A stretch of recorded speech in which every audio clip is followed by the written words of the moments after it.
their psalm books on. It'll be number 909. 909 for the math.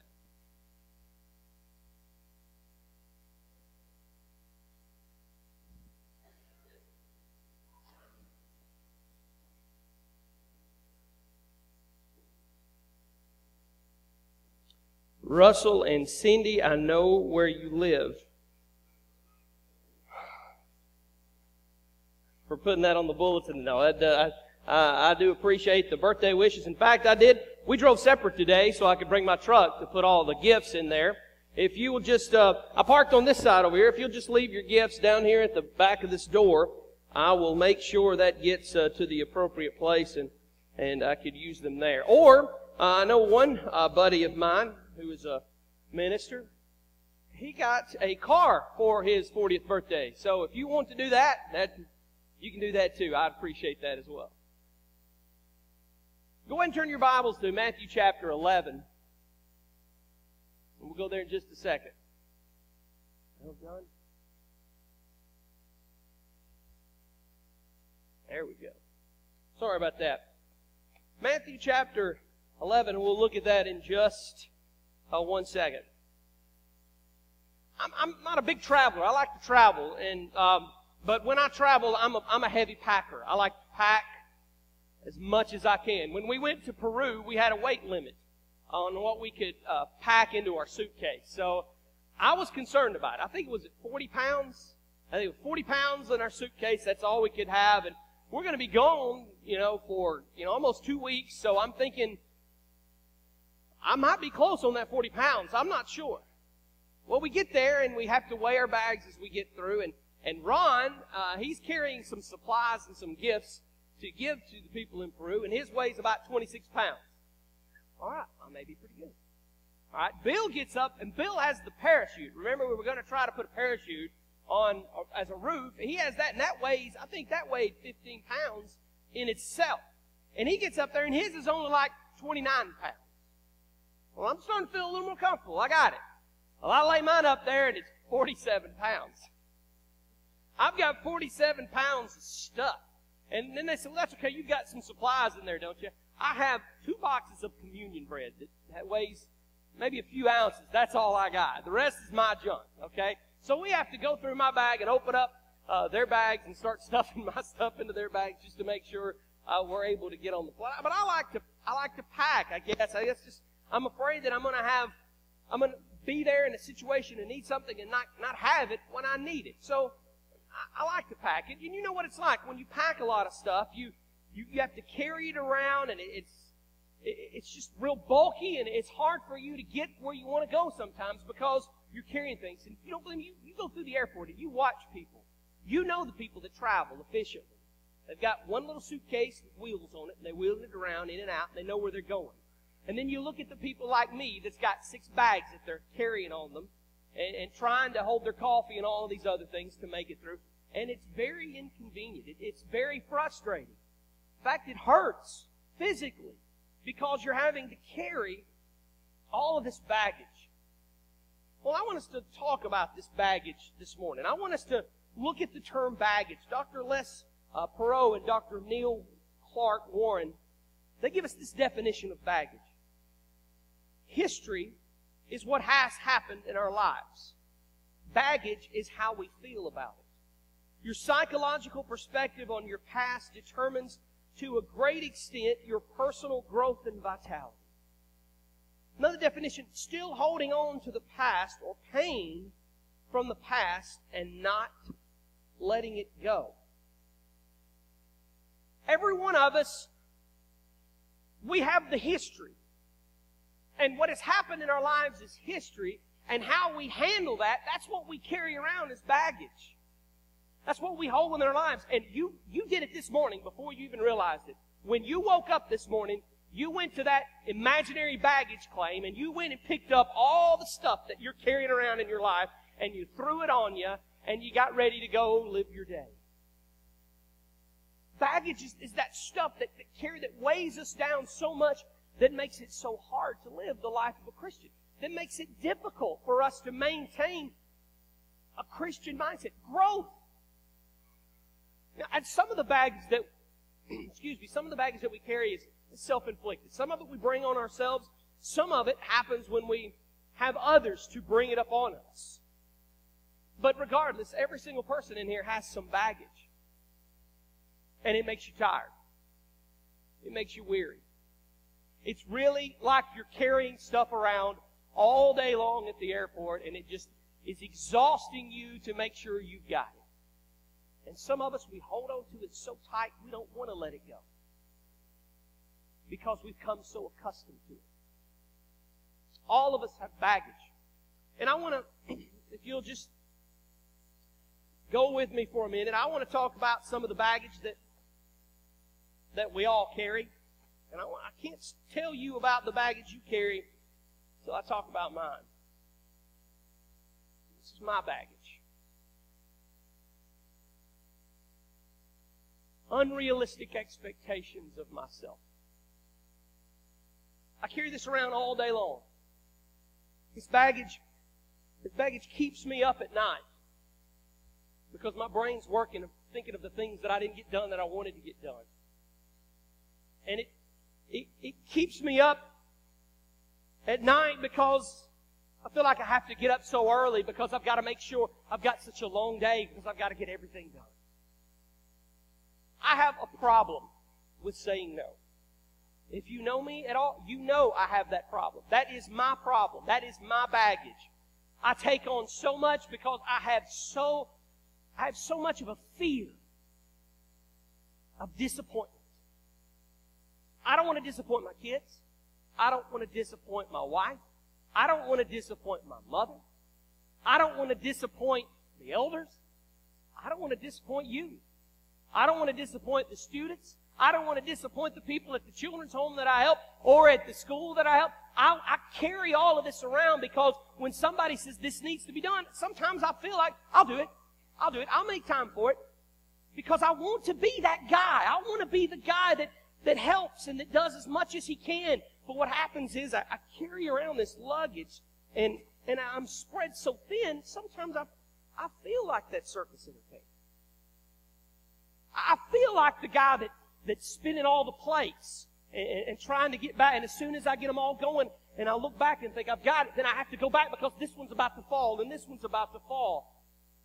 And it turns out that the one thing that I don't want to do is the disappointment. The one thing that I don't want to do is the one thing that I do because I disappoint myself. And it leaves me feeling like a failure. Now, you may not know that. Yeah, you know, and if confession is good for the soul, here it is. I feel like a failure at times. I get depressed about things because I feel like I'm not doing as much as I should. And I spread myself so thin, I get frustrated. So every morning, I wake up with my baggage. And I carry it. And it's heavy. It makes life hard. It hurts. Well, you got baggage too.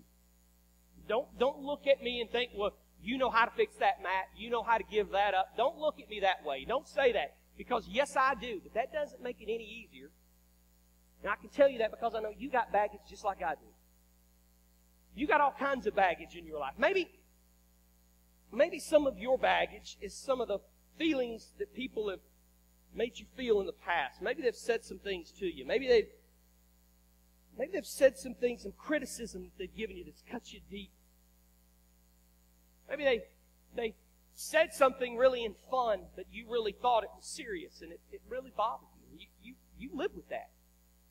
In fact, some of you will not talk to some of you because they offended you in the past, and you're not going to give them the pleasure of letting you talk to them. Maybe it's trust issues.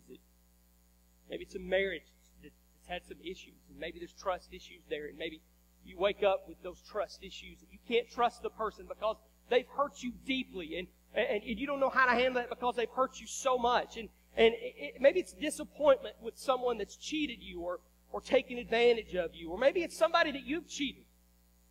Maybe it's something that you've got. Maybe it's rejection. Maybe it's a loneliness that feels like you're Nobody wants you, or nobody wants to do anything with you. Nobody is your friend, and you feel all alone, and you don't fit into a category of other people. And maybe, I don't care what it is, you got it. You know you got it. And if you examine yourself in a mirror, if you really look at yourself truly, you'll say, yeah, I've got that. And sometimes all this baggage is self-inflicted. Carry all this baggage because maybe you're constantly comparing yourself to somebody else. Maybe you're looking at somebody else and you're saying, man, why can't I be like that? Why can't I have all the things why can't I have the car that they drive? Why can't I have the house that they have? How come we don't make as much money as the other people? How come we can't do this? How come my kids aren't as successful as how come I'm not as successful? Pain that we bring upon ourselves. Some of the baggage that we've got is not just inflicted by self, but it's inflicted on us because of what other people do to us. It starts early on. I hate you. You're fat. You're ugly. You picked last on the team. Nobody wants to be your friend. Nobody likes you. 4 eyes. Dummy. All that starts early on. So, sometimes we carry around that stuff all the time. Maybe it's this baggage that we've got that we're having to carry around because everybody has to deal with it. Maybe it's financial problems. Maybe this is a big financial weight because of poor decisions you've made. Maybe it's consequences you're having to pay for some other things. Maybe this is a sickness. Maybe it's cancer. Maybe this bag that you're having to carry around is cancer, or it's heart problems, or it's some sort of mental disability. Maybe you've lost a loved one that was very close to you, and maybe you're carrying around this thing because you feel like you could have done better, or you missed them, or you feel like you're alone because you're not like everybody else. And why did they have to leave you like that? Or maybe it was a car accident where someone was injured that you love and made them to be a quadriplegic, or made them to be where they're in a wheelchair for the rest of the year. You've got all of this stuff. Guys, that every morning you wake up and you put this on, and this is how you live your life. I think you'll agree that the more you have to carry, the harder it is to carry. And the longer you carry it, the tighter you get. The more weary you become. And let us lay aside every weight that doth easily beset us and run the race with patience. That's what Craig read a few moments ago. Can you imagine running a race with this? Trying to run a race with all of this baggage that you've got? See, we're all running the race of Christians. We're all doing that. That's what we're doing, whether you realize it or not. We're competing for the prize of heaven. And we've got all of this weight on it. This makes it very hard to put church in here, doesn't it? If we've got all this baggage on us, it makes it very hard to throw in our faith in church. And we ain't even got into the big picture yet. Because not only we got all this, guys, but then we got our sin.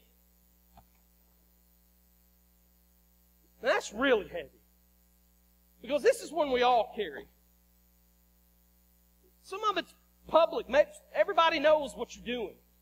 Everybody knows what you got going on in your life. And some of it is that, but a lot of this that you're lugging around is your secret sin that you don't want anybody else to know about. And you're trying to keep private. You're trying to keep hid. And it's really exhausting you to keep this private. And you don't know how you're going to handle it. And the thing is, every one of us, we look at this, we can handle it. I can handle this. It's my baggage, it's my life, I can handle it. But in reality, us trying to control the baggage, the baggage is controlling us. I can't go to church tonight because I'm just exhausted. I can't teach a class. I've got all this other stuff going on. I don't feel spiritually adequate because my life is in such disarray as it is. And then we've got Jesus.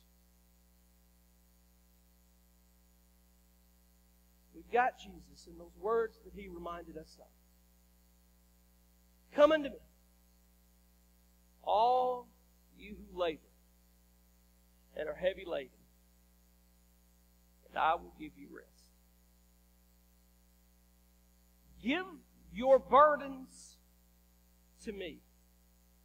You know, the longer that you carry this, I can tell you from experience, it's getting painful. Rough on your back. Part of the circulation in my arm is getting cut off right now because the tightness of these bags. And some of you are carrying stuff much heavier than this. It makes it so hard. And then you hear those words of Jesus. Come unto me, all you who labor. I'll give you rest. Let me have it. Let me take your burdens, man.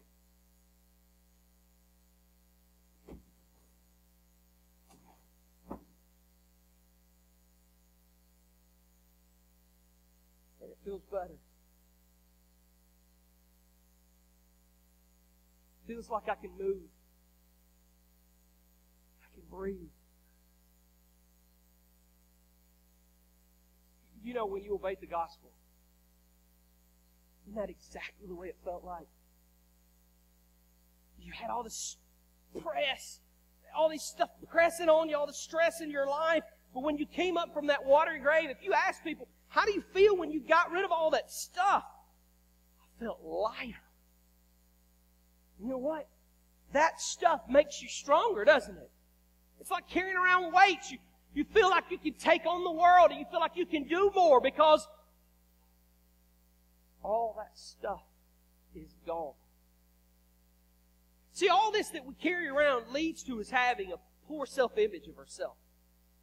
It leads us to believe that we're not good enough, that we're not smart enough, that nobody likes us, that we're inadequate, that we're failures. That's what that baggage leads us to believe. But Jesus says, give it to us. Now, why do we give it to Him? Why would we give it to Him? Well, we give it to Him. Why does He want it? Because He's able to take it, church. He's able to take our baggage. That's what we don't want to see. And, you know, when we travel, we went to Memphis just last week, we went to Memphis, and I felt like when we got out of the car at the hotel to stay for the night, you know, I didn't want the kids to have to carry anything. I didn't want Leah to have to carry as little as possible. So I took it all on me. I can get it. I'm not going far. I can get it. I can carry the bag. I can carry the pillows. So I walk out of the car, and I carry all the stuff, and they are just able to walk without having to carry much at all. Because I'm the dad. I'm able to do it. I'm the stronger of the ones of the family. I'm the one that's supposed to do it. So I feel like I can do it. See, take that analogy with God, with Christ. See, He's able to carry it. Why would He want to carry it? Well, when He sees His little children suffering, if you see your children suffering with a load, don't you want to take it from them? He's able to carry it from us. Look at these passages here. Now, to Him who is able to do far more abundantly than all that we ask or think, according to the power that works within us. For the eyes of the Lord run to and fro throughout the whole earth to give strong support to those whose heart is blameless. He's able to give us the support, the strength. He takes that. He wants that baggage that we've got because He's able to carry it. But not only does He just want it that for that reason, He wants it because He's able and He loves us. For God so loved the world. We know that verse. Greater love hath no man. We know that verse. But then look at this verse in Zephaniah, one that you might not know. The Lord your God is in your midst, a mighty one who will save you. He will rejoice over you with gladness. He will quiet you with His love. No height, no depth, nothing will be able to separate you from the love of God. That's what Paul tells us in Romans 8. That He loves us so much, He wants to take it to make our lives easier. You see, when you look at that passage in Matthew 11:28, the words weary, this is what it means in the Greek. Labor, feel fatigued, heavy laden, to load up, to be overburdened.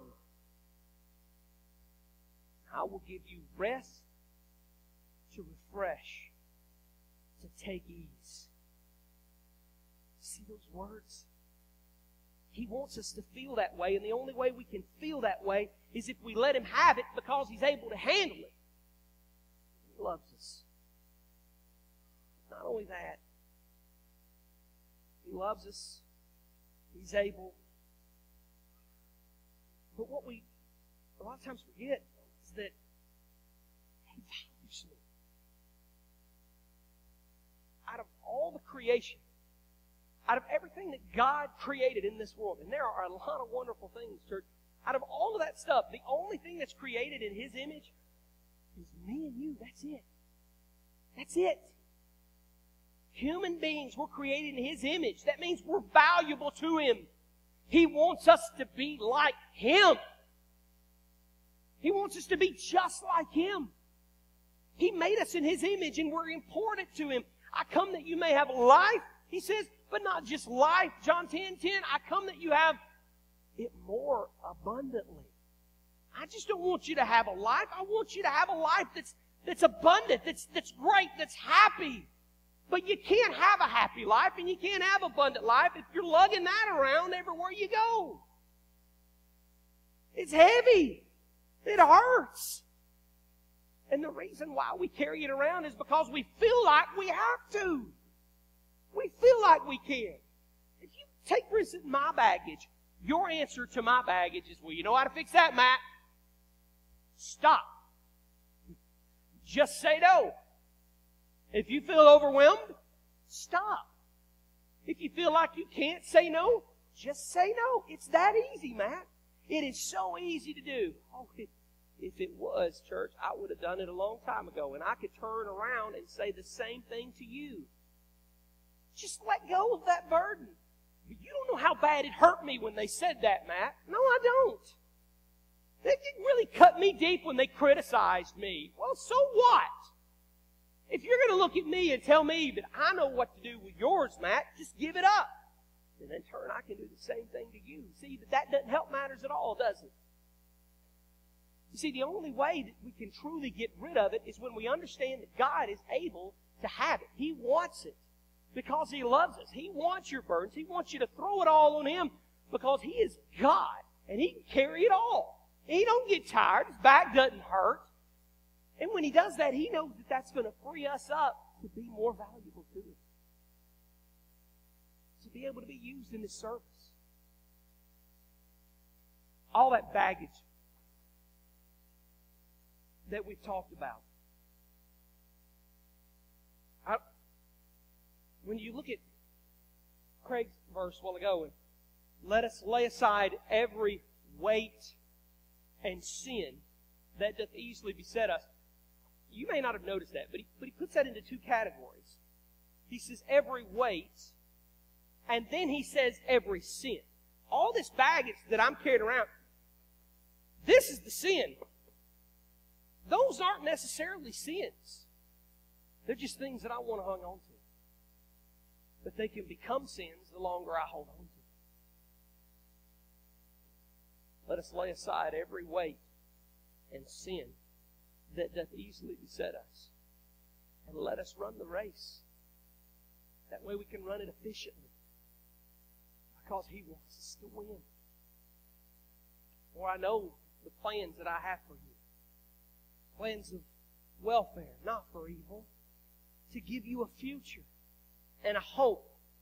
Then you will call upon me and come and pray to me, and I will hear you.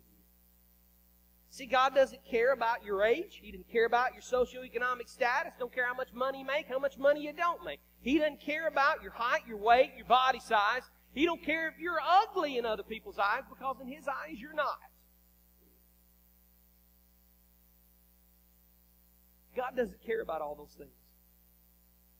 Our God looks beyond those things to see our overwhelming attribute, the one that stands out in more than any of the other things of our lives.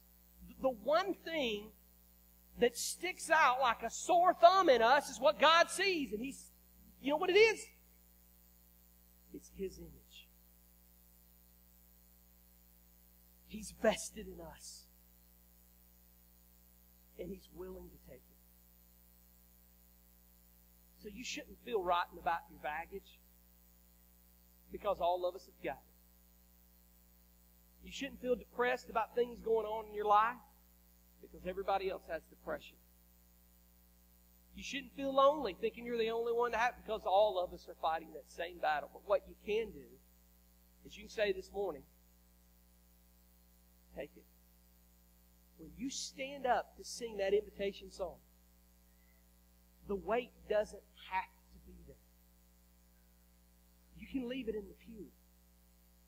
He'll pick it up. I guarantee you, John will have to clean it up. It'll be gone. It'll disappear. You will look down and it will be gone. It will not be there anymore if you're willing to say, take it. Wouldn't it feel so good? Wouldn't it feel so good just to be able to walk out of here a new person, rejuvenated, just happy, able to move freely, able to do the things that only God knows you're capable of doing.